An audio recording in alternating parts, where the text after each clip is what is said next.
أعوذ بالله من الشيطان الرجيم.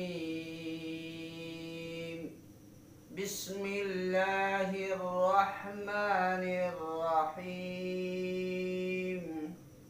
إذا جاء نصر الله والفتح ورأيت الناس يدخلون في دين الله أفواجا فسبح بحمد ربك واستغفره إنه كان توابا. صدق الله العظيم. حضرات گرامی و سامعین کرام، یہ 30ویں پارے کی سورہ نصر ہے، سورت نمبر 110. یہ سورت مدینہ پاک کے اندر نازل ہوئی ہے. اس کی 3 آیتیں ہیں. ترجمہ سماعت فرمائیے. اذا جاء نصر اللہ والفتح، جب پہنچ چکے مدد اللہ کی اور فیصلہ مکہ فتح ہونے کے بارے میں. وَرَأَيْتَ النَّاسَ يَدْخُلُونَ فِي دِينِ اللَّهِ أَفْوَاجًا، تو آپ دیکھیں گے لوگوں کو کہ لوگ داخل ہو رہے ہیں فوج در فوج اللہ کے دین میں. فَسَبِّحْ بِحَمْدِ رَبِّكَ، تو آپ تسبیح بیان کیجئے اپنے رب کی حمد کی اور مغفرت طلب کیجئے. انہ کان توابا، بے شک وہ توبہ قبول کرنے والا، معاف کرنے والا ہے. حضرات گرامی و حاضرین مجمع، یہ بڑی فیصلہ کن بات ہے کہ مکہ مکرمہ روئے زمین پر اللہ تعالی کا دار السلطنت ہے، اور وہ اسلام مسلمانوں کے حق میں فتح ہو جائے.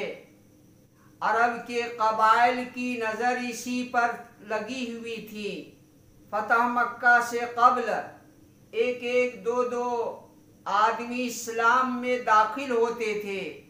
مکہ فتح ہوتے ہی جوق در جوق لوگ اسلام میں داخل ہونے لگے، حتیٰ کہ سارا جزیرۃ العرب اسلام کا کلمہ پڑھنے لگا.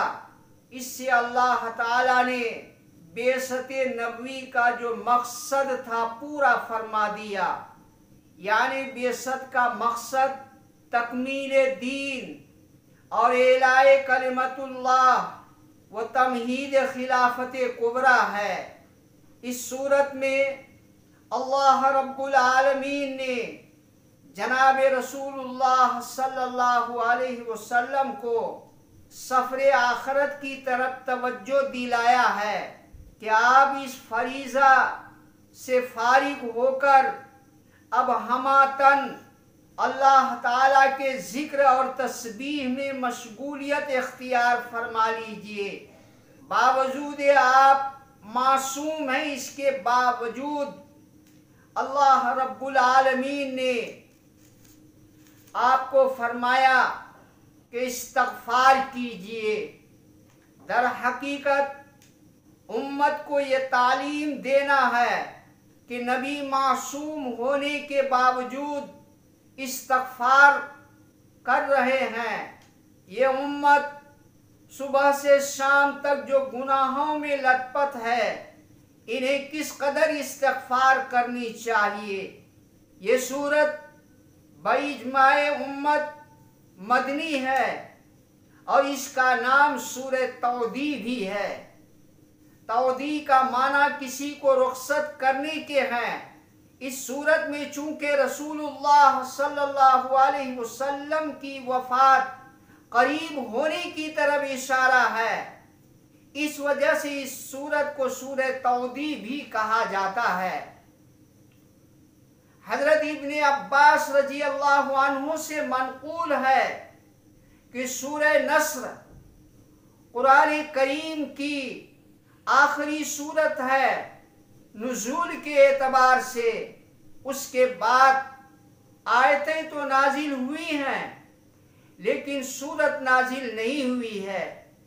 حضرت ابن عمر رضی اللہ عنہ نے فرمایا کہ یہ سورت حجۃ الوداع میں نازل ہوئی کہ اس کے بعد الیوم اکملت لکم دینکم نازل ہوئی۔ ان دونوں کے نزول کے بعد جناب رسول اکرم صلی اللہ علیہ وسلم اس دنیا میں صرف 80 روز حیات سے رہے۔ ان دونوں کے بعد آیت کلالہ نازل ہوئی جس کے بعد جناب رسول اللہ صلی اللہ علیہ وسلم کی عمر شریف کے کل 50 دن رہ گئے تھے۔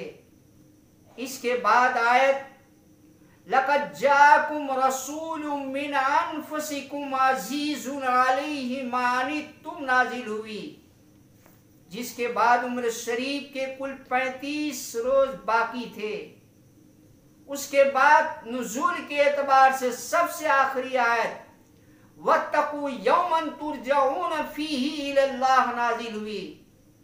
اس کے بعد جناب رسالت مآب صلی اللہ علیہ وسلم صرف 21 روز اس دنیا کے اندر حیات سے رہے۔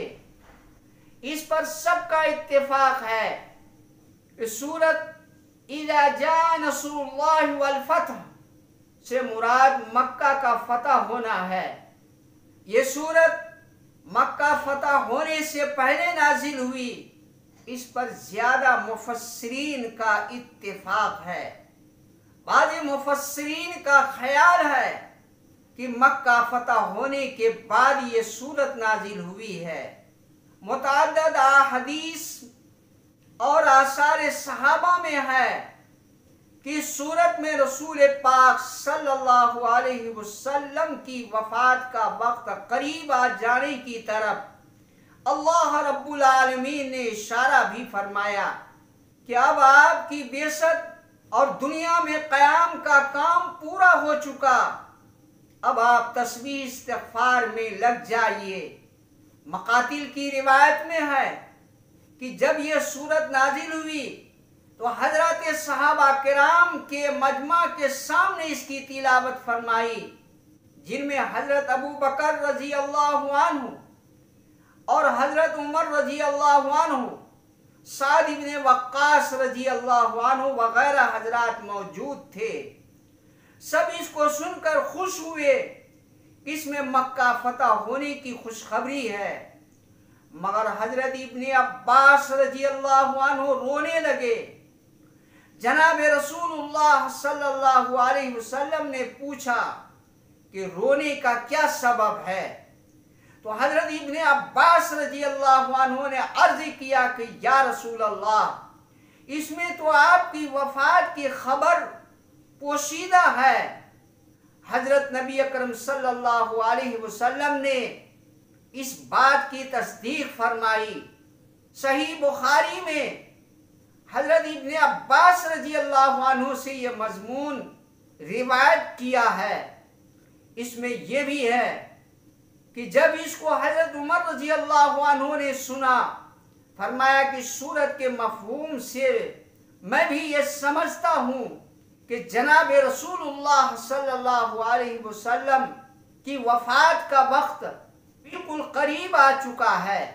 ورأیت الناس، فتح مکہ سے پہلے بہت بڑی تعداد ایسے لوگوں کی بھی تھی جن کو رسول اکرم صلی اللہ علیہ وسلم کی رسالت اور اسلام کی حقانیت پر تقریباً یقین ہو چکا تھا، مگر اسلام میں داخل ہونے سے ابھی تک قریش کی مخالفت کے خوف سے تذبذب کی وجہ سے رکے ہوئے تھے۔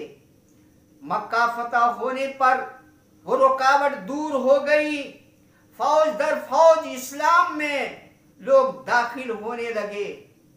یمن سے 700 نفر مسلمان ہو کر کے پہنچے، جو راستہ میں اذانیں دیتے ہوئے قرآن پڑھتے ہوئے آئے۔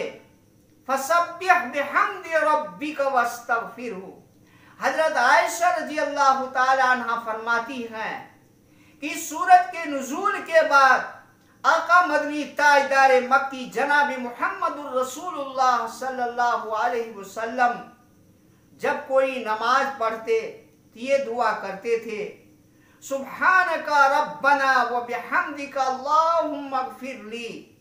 حضرت ام المومنین ام سلمہ رضی اللہ تعالی عنہ فرماتی ہیں کہ سورت کے نزول کے بعد اٹھتے بیٹھتے جاتے آتے ہر وقت جناب نبی اکرم صلی اللہ علیہ وسلم کی زبان مبارک پر یہ الفاظ جاری ہوتے، سبحان اللہ و بحمدہ استغفر اللہ و اتوب الیہ۔